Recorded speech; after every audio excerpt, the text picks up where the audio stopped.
Muy buenos días, queridos hermanos. Amor, hoy ya por fin es viernes, estamos cerca de las horas del día sábado. Un día muy esperado por nosotros y muy seguramente también por cada uno de ustedes. El Señor es bueno y hasta este momento nos ha ayudado y nos seguirá ayudando. Así que vamos a empezar con ustedes, Stephanie Franco Y Eric Colón. Bienvenidos.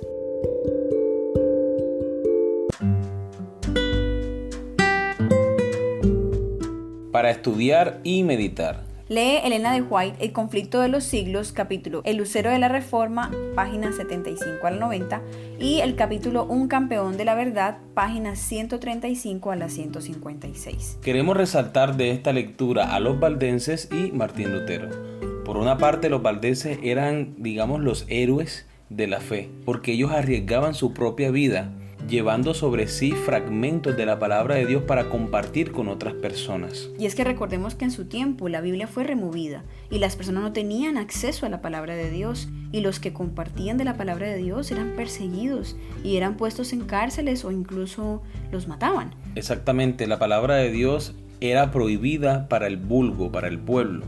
Y cualquiera persona que estuviese leyendo o enseñando la palabra de Dios era condenada a la muerte. Así es, entonces los valdenses se escondían en cuevas y por allá ellos escribían la palabra de Dios, y es impresionante, se aprendían textos bastante largos de la Biblia para poder luego escribirlos, transcribirlos y compartirlo con otras personas cuando ellos venían a las ciudades. Por eso decimos que los valdenses son los héroes de la fe, porque ellos no simplemente se aprendían grandes porciones.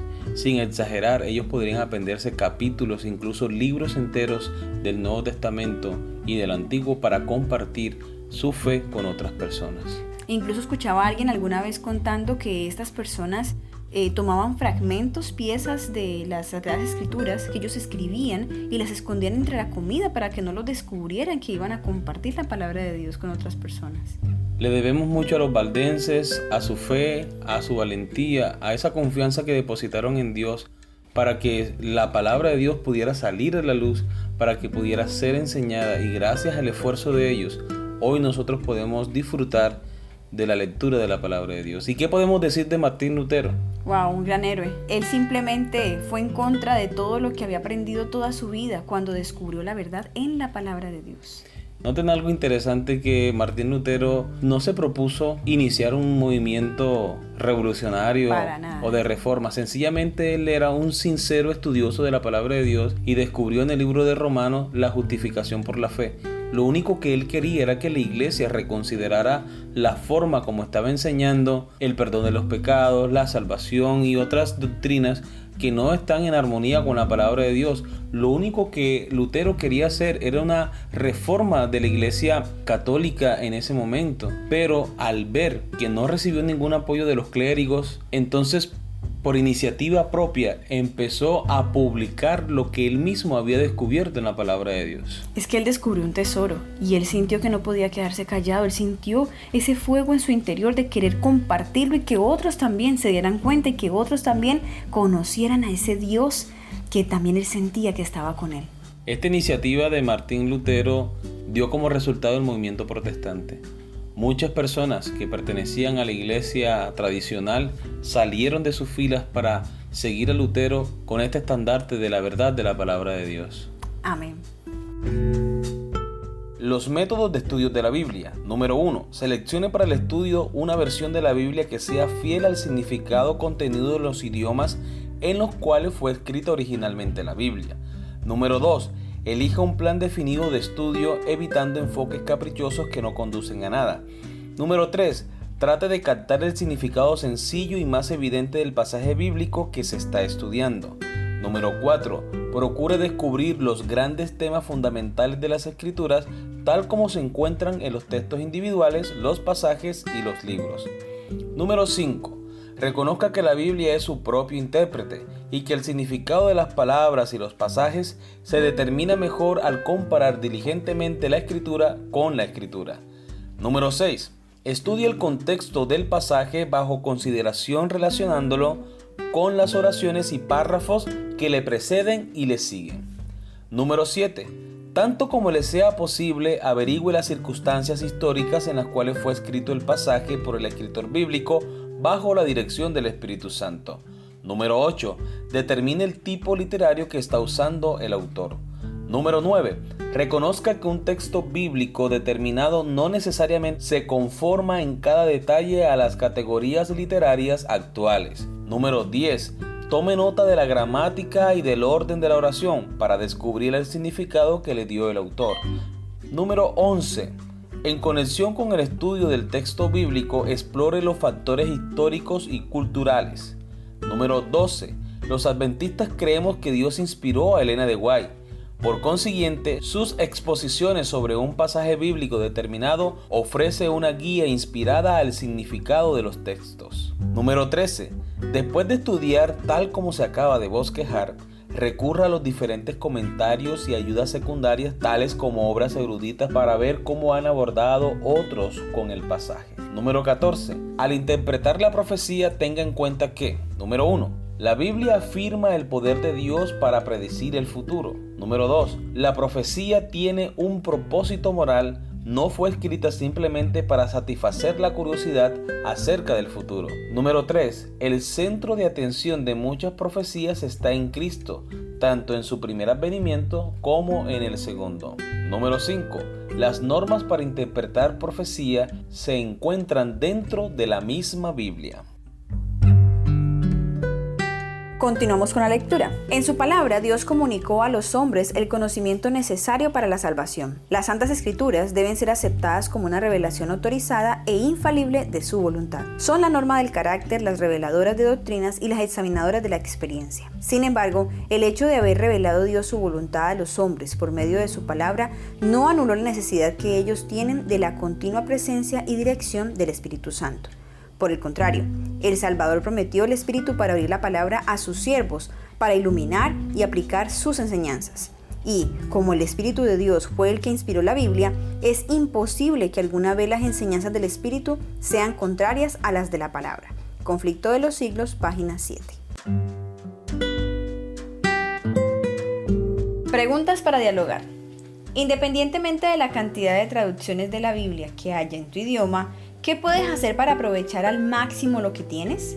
¿Cómo puedes aprender a apreciar la Biblia como la palabra de Dios y procurar con fe obedecer lo que ésta enseña? Una vez escuché una ilustración de alguien que llevaba la Biblia debajo del brazo y al mismo tiempo empujaba una bicicleta. En ese movimiento la Biblia se le ha caído debajo del brazo y cayó en el suelo abierto.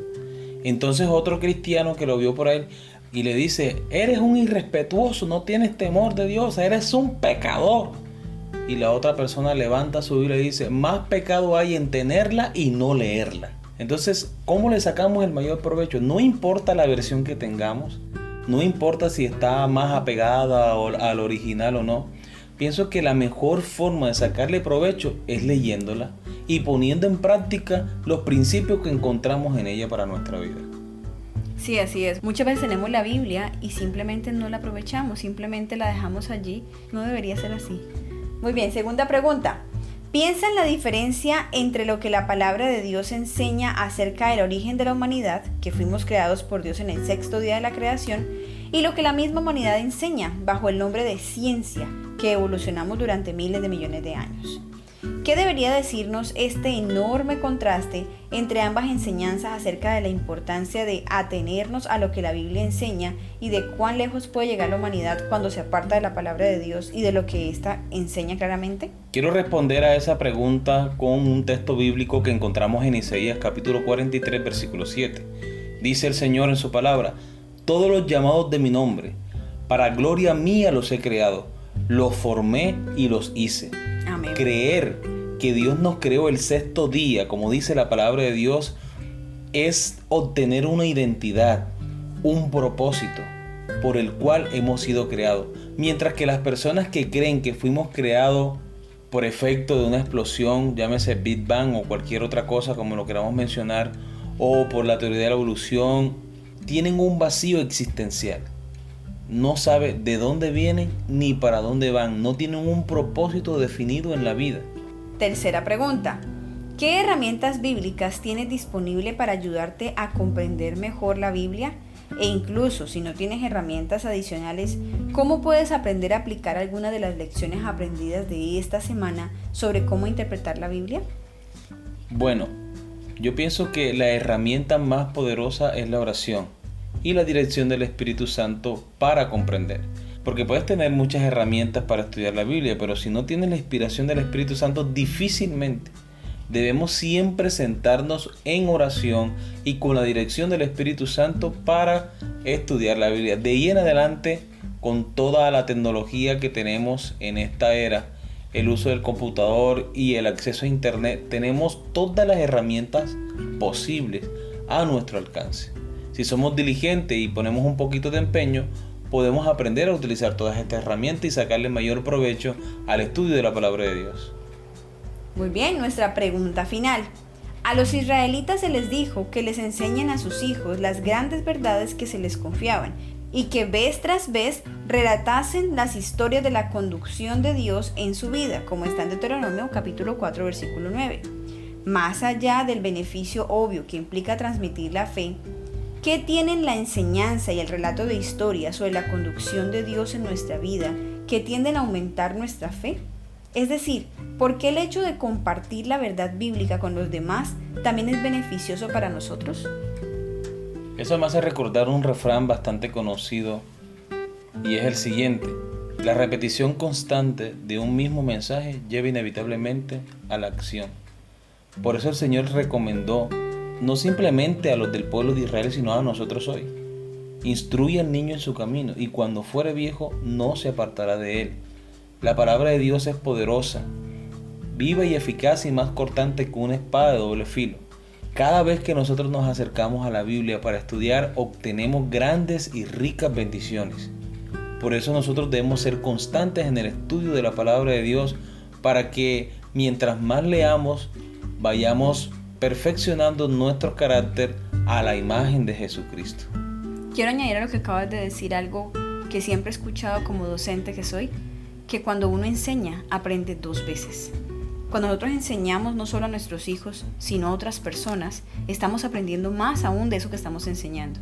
Y qué rico poderlo hacer con la palabra de Dios, porque estamos aprendiendo el doble. Amén. Hemos llegado al final de nuestro estudio del día de hoy y espero que haya sido de gran bendición como también lo fue para nosotros. Así es, les deseamos un feliz y santo sábado. Que Dios les bendiga.